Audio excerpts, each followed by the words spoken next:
Hola chicos, ¿cómo están? Qué gusto nuevamente de encontrarme con ustedes para nuestras clases virtuales de siempre. Hoy día tenemos una clase de literatura muy importante, así que acompáñenme a revisar. Se trata de la literatura romana. Bien, pero antes de ver la literatura tenemos que estudiar un poco su contexto histórico. Bien. El pueblo romano creció y se desarrolló desde la ciudad de Roma hasta formar, como ya sabemos, uno de los mayores imperios conocidos por la historia.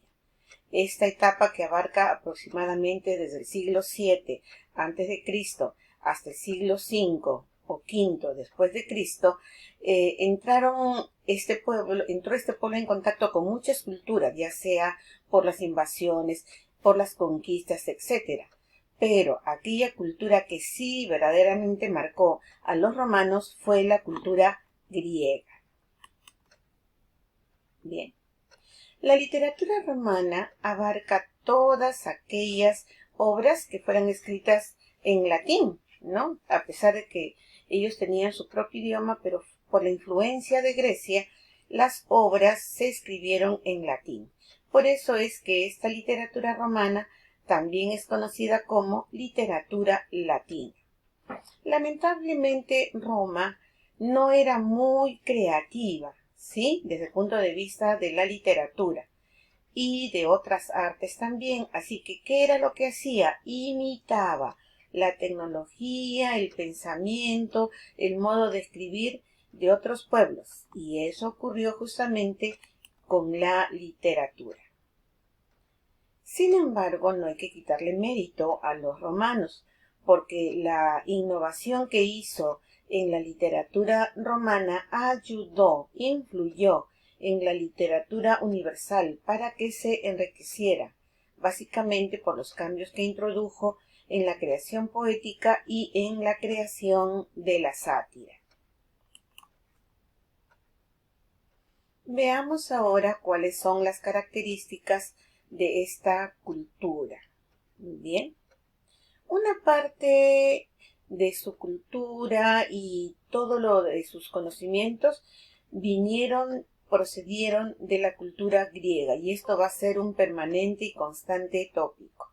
Bien, es por ello que muchos de los aspectos y formas de la literatura griega tienen exactamente una marcada procedencia griega, ¿sí? Bien. Otra característica es su sentido práctico, es decir, transformaron a la literatura en un instrumento del Estado romano. ¿Qué significa esto? Que el gobierno utilizó la literatura para impulsar una división social, ya que los únicos que tenían acceso a este tipo de literatura eran la gente culta, eran los letrados. Entonces ahí había una separación, porque el ciudadano común debía conformarse con las simples y sencillas ediciones que el gobierno producía para ellos. Bien, ¿cuál era la intención?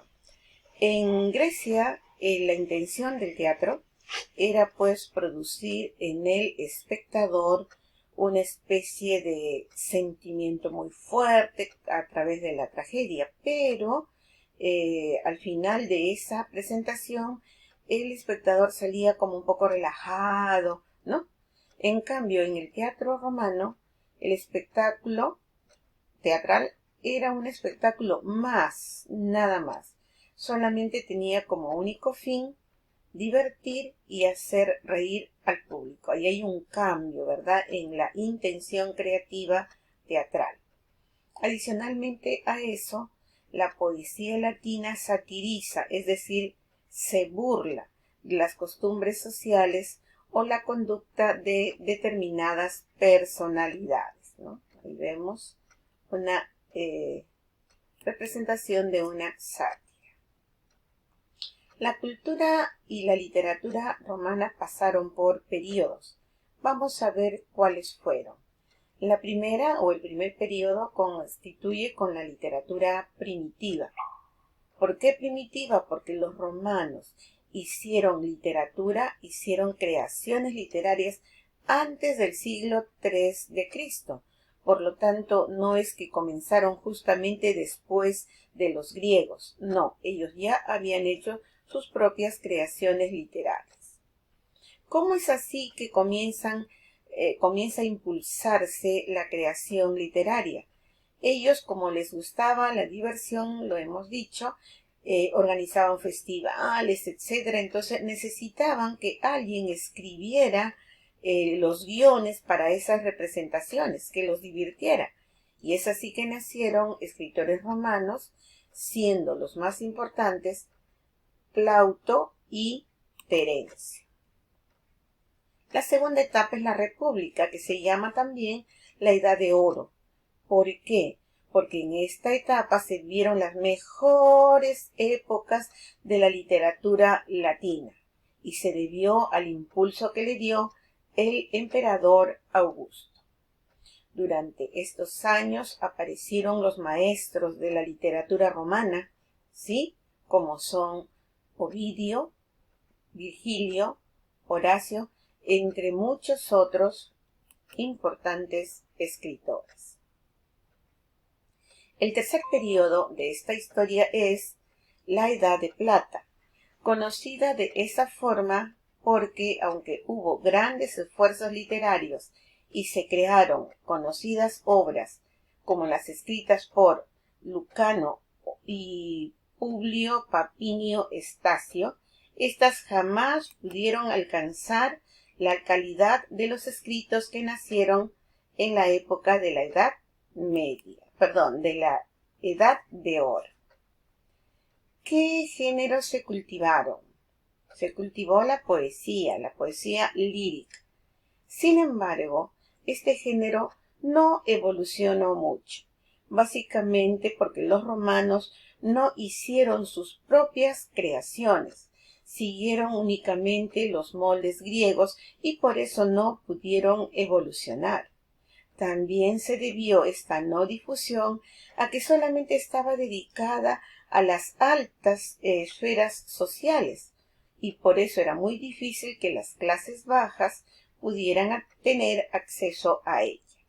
El autor representativo es Ovidio. En cuanto a la épica, la literatura épica latina se basa básicamente en la literatura épica griega, como en todo lo que acabamos de ver. Sin embargo, acá hay una pequeña diferencia. Los griegos hablaban sobre sus grandes héroes, ensalzaban sus hazañas, incluso dioses, semidioses actuaban en sus obras. En cambio, en la literatura romana se habla más bien de historias, pero de los hombres comunes y corrientes que no tenían ninguna cualidad extraordinaria. Ahí hay un cambio, un giro en la temática de la épica romana. Virgilio es el autor más destacado de la poesía épica latina, siendo la Eneida su obra más representativa. Llegamos al teatro latino. El teatro tuvo gran aceptación, siendo la comedia la protagonista. ¿Por qué? Porque a ellos les agradaba divertirse. Si bien es cierto, en sus escenas recreaban batallas importantes de Roma, pero las escenas cómicas, esas son las que tuvieron mayor popularidad entre la población. Los actores, mira, y esto es interesante, empezaban su representación sin ningún guión, no tenían un parlamento, y qué cosa era, improvisaban, lo que salía del momento y lo que se les ocurría era eso lo que presentaban a su audiencia. ¿Cuáles son los representantes? Y estos son importantes recordarlos, ¿no? Tenemos a Virgilio, como ya vimos hace un momentito. La Eneida fue su principal obra. Esta Eneida fue encargada por Augusto. El emperador le dijo a Virgilio, tienes que hacerme una obra en la que se enaltezca el imperio. Y así nació esta famosa literatura de la época. Luego viene Suetonio con los 12 Césares, que justamente es una recopilación biográfica de los primeros 12 césares romanos. A continuación viene Horacio, que escribió la Epístola a los Pisones. En esta obra, si bien es cierto, él le hace un gran halago, un gran homenaje a los modelos griegos, sin embargo, aconseja a los poetas jóvenes cuál es el estilo para escribir, cómo deben hacerlo para realizar una buena obra literaria. Finalmente, Ovidio, en su Arte de Amar, que lo escribió en 3 libros, ¿sí?, da varios consejos sobre el amor, sus relaciones y la forma de conservarlo. ¿Por qué es interesante e importante la literatura romana? Si bien es cierto, la historia griega nos ha dejado grandes ideas universales y las bases de nuestro pensar, Roma fue quien las difundió. Su imperio fue tan extenso que a todo lugar donde iba difundía lo que Grecia había creado, ¿sí? Entonces, por ahí de algo sirvió esta expansión del imperio. Igualmente, el mundo occidental actual en gran parte está formado en base a la tradición romana. ¿Qué cosa recibimos de ellos? La forma de entender la vida, es decir, los derechos que tiene el hombre, el cristianismo, las costumbres y, muy importante, el idioma derivado del latín. ¿Cuál es el idioma derivado del latín? El que nos toca a nosotros es el castellano, ¿no? El idioma principal de la literatura de la época y, por lo tanto, de nuestra lengua. Todos son elementos de gran importancia para nuestro presente. Bien, para consolidar esta parte de la literatura, quiero que luego de ver otra vez el video menciones las características de la literatura romana. Está fácil, lo hemos repetido en algunas diapositivas, así que lo único que tienes que hacer es revisar nuevamente. Luego, tienes que hacer una lista o un esquema, un cuadro de llaves, como desees, de los representantes de los 3 géneros que se han revisado. Vale decir, la lírica con sus representantes, la épica con los suyos y finalmente los de teatro latino con los que les corresponden. Trata de incluir también el nombre de las obras. Sería muy interesante para tu evaluación. En el libro desarrolla la página 217 y con eso estarías completando el tema. Chicos, yo realmente los extraño, sobre todo nuestras clases de redacción, nuestras clases tan interesantes donde se veía lo mucho que ustedes tienen para poder brindar en el aspecto de redacción. Pero ya nos estaremos encontrando en algún momento. Hasta pronto. Cuídense.